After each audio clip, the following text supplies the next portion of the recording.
Bismillahirrahmanirrahim. Assalamualaikum warahmatullahi wabarakatuh. Alhamdulillahilladzi farda 'alaina as-siyam linakuna minal muttaqin.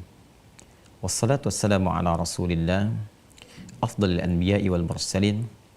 Nusalli wa nusallimu alaihi afdhalas salati wat taslim wa ala alihi wa sahbihi wa dzurriyyatihi wa ummatihi ila yaumiddin wa ba'd. Saudara-saudariku, dimanapun Anda berada, bersyukur pada Allah Subhanahu wa Ta'ala. Sampai detik ini, kita masih diperkenankan oleh Allah menjadi bagian hamba-hambanya yang beriman. Dan di antara sekian yang beriman itu, alhamdulillah, kita diberikan kesempatan oleh Allah dan diperkenankan untuk menunaikan siam Ramadan. Semoga puasa yang ditunaikan mendapatkan penerimaan terbaik di sisi Allah Subhanahu wa Ta'ala. Saudara-saudariku, mengapa kita mesti berpuasa?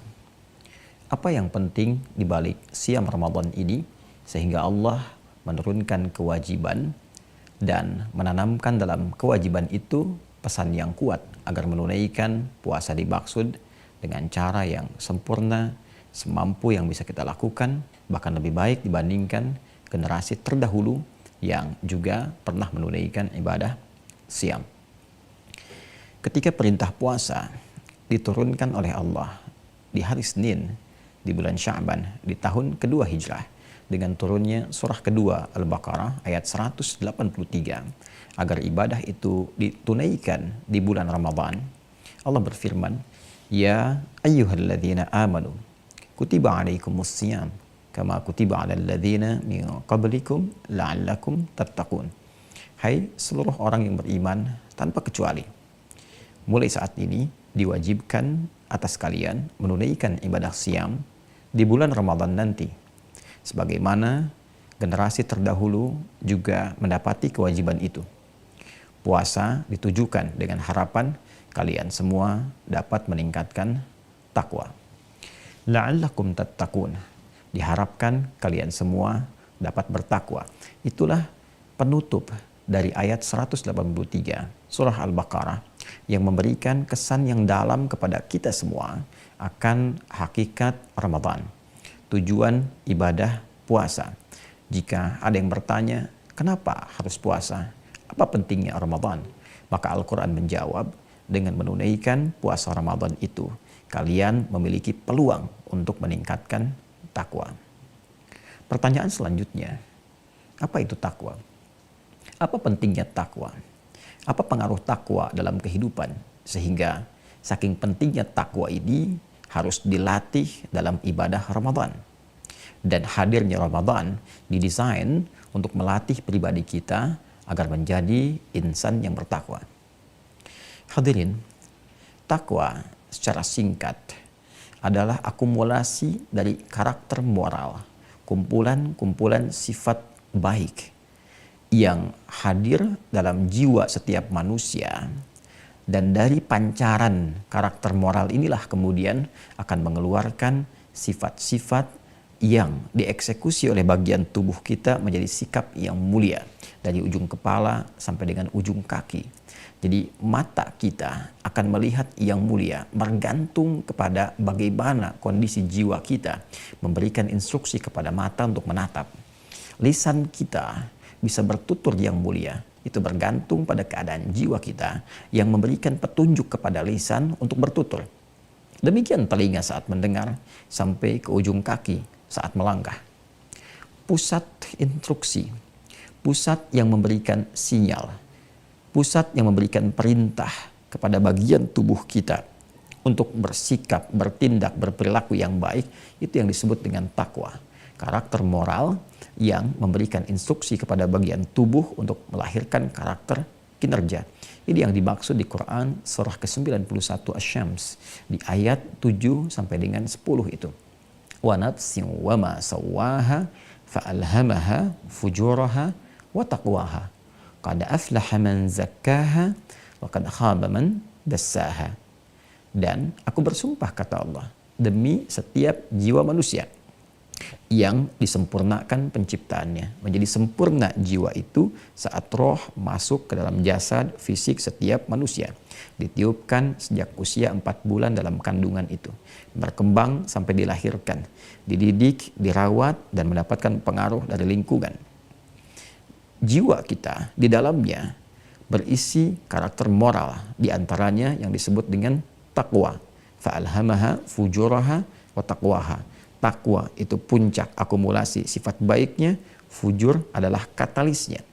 Di dalam takwa terkumpul semua sifat-sifat baik yang disebut khair itu. Kejujuran ada dalam jiwa takwa. Kesabaran berkumpul dalam takwa.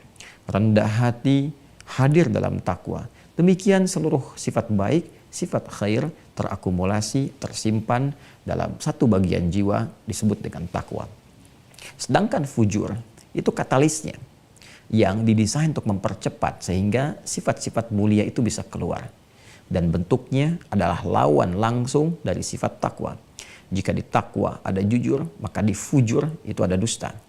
Jika di takwa ada sabar, maka di fujur ada amarah.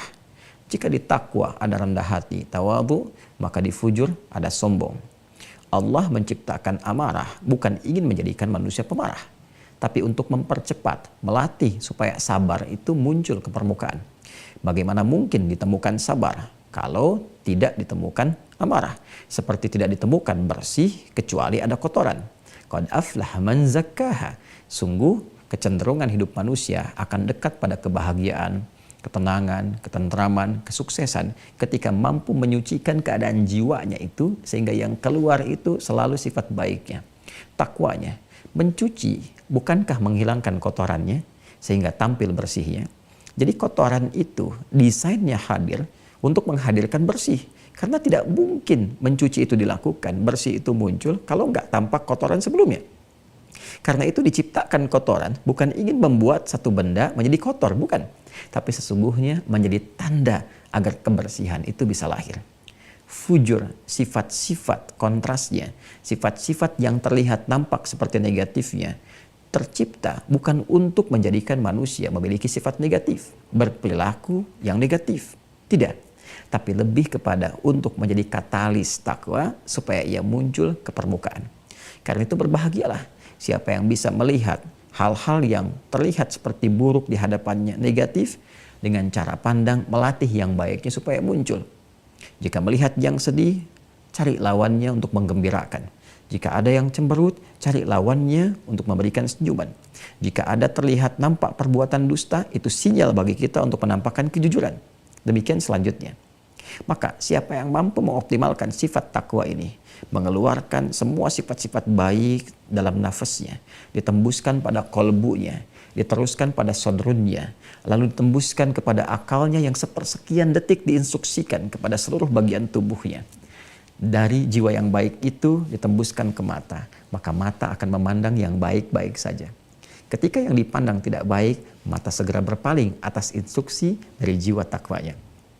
Lahir diinstruksikan ke pikirannya, maka ia akan berpikir yang mulia-mulia. Tidak ada pikiran jelek dalam pikirannya, dalam benaknya, yang terfikir konstruksi semua kebaikan-kebaikan. Karena itu yang dilahirkan adalah ide-ide kreatif, solusi-solusi dalam kebaikan, hal-hal yang bermaslahat, hal yang menghadirkan harmoni. Demikian turun ke lisannya sampai dengan ujung kakinya. Singkatnya, dimanapun insan ini, manusia ini beraktivitas, menempat, bergaul, dan membawa spirit takwanya, karakter moral yang mulia itu, maka semua karakter kinerja yang nampak dari ujung kepala sampai ujung kakinya dipastikan dengan izin Allah akan tampil mulia. Itulah sebabnya banyak di dalam Al-Quran interaksi kehidupan kita, baik dalam konteks ibadah kita, menyembah Allah Subhanahu wa Ta'ala, pun demikian dalam konteks interaksi sosial, hubungan dengan makhluk. Spirit takwa seringkali dimintakan oleh Al-Quran untuk ditampilkan ke depan. Quran surah ke-49, Al-Hujurat misalnya. Bagaimana kita diberikan arahan oleh Al-Quran untuk menampilkan spirit takwa dalam berkehidupan sosial. Ya ayyuhan nasu, hei semua manusia. Inna khalaqnakum min dzakarin wa untha. Dengan keagunganku, kata Allah, kami ciptakan kalian, ada yang laki-laki, ada yang perempuan. Manusia ada lelaki, ada perempuan. Wa ja'alnakum syu'uban wa qabaila lita'arafu. Dan kami jadikan pola hidup kalian itu bersosial, tersusun dari komunitas-komunitas. Qabail, ada suku-suku. Syu'ubah, ada komunitas dari RT, RW, desa, kelurahan, kecamatan, kabupaten, provinsi, negara, sampai beda benua. Semua itu didesain oleh Allah lita'arafu, supaya kalian membangun harmoni, saling mengenal. Bukan untuk saling menyingkirkan, menyungkurkan, berpecah, saling mencela, saling mendominasi. Tidak, untuk membangun harmoni, bersinergi, saling membangun maslahat. Dan itu hanya bisa dicapai dengan niat-niat mulia, tindakan-tindakan yang baik. Dan dari semua yang mulia itu kata Allah, inna akramakum indallahi atqakum. Sungguh yang terbaik, yang paling mulia di antara kalian yang berinteraksi sosial itu adalah orang yang paling takwa. Orang yang paling mampu menampilkan karakter terbaik dalam moralnya. Jadi ternyata takwa ini punya peran penting dalam kehidupan. Dibawa ke rumah tangga, suami bertakwa, sifatnya akan baik, akan lembut, akan perhatian, mengayomi, melindungi keluarganya. Ibu yang bertakwa akan hadir kasih sayang, kelembutan, kenikmatan, interaksi berumah tangga yang sangat indah. Demikian anak yang bertakwa akan lahir bakti yang paripurna, sayang yang luar biasa, meningkatkan kehangatan di rumah tangga. Pekerja yang bertakwa, direktur yang bertakwa, pimpinan yang bertakwa, presiden bertakwa, panglima bertakwa, rakyat bertakwa. Jika semua mampu menampilkan kebaikan dalam hidupnya, maka baik-baik itu, semua sifat itu akan melahirkan harmoni dalam kehidupan yang kompleks, yang beragam, baik secara individual ataupun secara sosial dan secara komunal. Itulah sebabnya inti dari seluruh ibadah Ramadan, siang dan malamnya, dilatih kita meningkatkan sholat, dilatih kita mengendalikan nafsu kita, dilatih untuk menempatkan kadar kebutuhan sesuai dengan apa yang dibutuhkan. Makan tertata, minum tertata, aktivitas tertata, ibadah tertata. Pada puncaknya, semua tatanan itu ditujukan untuk melatih jiwa takwa kita supaya dapat muncul ke permukaan. Bukankah dalam Ramadan kita dilatih banyak meningkatkan kebaikan, mencegah banyak hal-hal yang tidak baik, yang tidak layak untuk ditampilkan dari ujung kepala sampai ujung kaki. Pikiran yang buruk ditahan, kata-kata yang kotor dijauhkan, pendengaran yang tak layak untuk disimak kita tepikan sampai ke ujung kaki. Sebaliknya, semua yang baik, yang ditatap, didengar, dikatakan, dilangkahkan, digerakkan, semua dioptimalkan untuk dilakukan.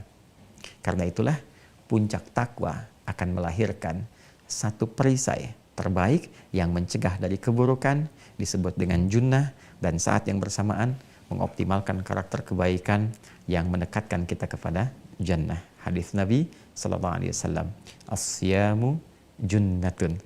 Orang yang puasa dengan benar, maka puasa yang ditunaikan dengan benar itu potensial menghadirkan perisai untuk mencegah pelakunya dari berbagai perbuatan-perbuatan yang negatif. Saat yang bersamaan mendorong, memotivasi, mensupport pelakunya untuk mendekatkan diri pada berbagai kegiatan yang positif. La'allakum tattaqun, supaya kalian mampu menjadi pribadi yang bertakwa. Karena itu, dari sejak mengawali puasa ini, mari kita siapkan, berlatih dengan sungguh-sungguh, yang serius, menata diri kita agar mampu menghadirkan sifat takwa yang paripurna. La ya'sunallaha ma amarahum wa yaf'aluna ma yu'marun. Pada puncaknya, mampu mengerjakan segala perintah Allah dan menjauhi segala larangan Allah seperti malaikat pernah melakukannya. Bila mampu mengerjakannya, maka kedudukan kita boleh jadi akan naik di atas malaikat dan menjadikan makhluk-makhluk Allah terkasih itu hormat pada anak cucu Adam yang menunaikan tugas dengan sempurna. Demikian, semoga bermanfaat. Adi Hidayat. Assalamualaikum warahmatullahi wabarakatuh.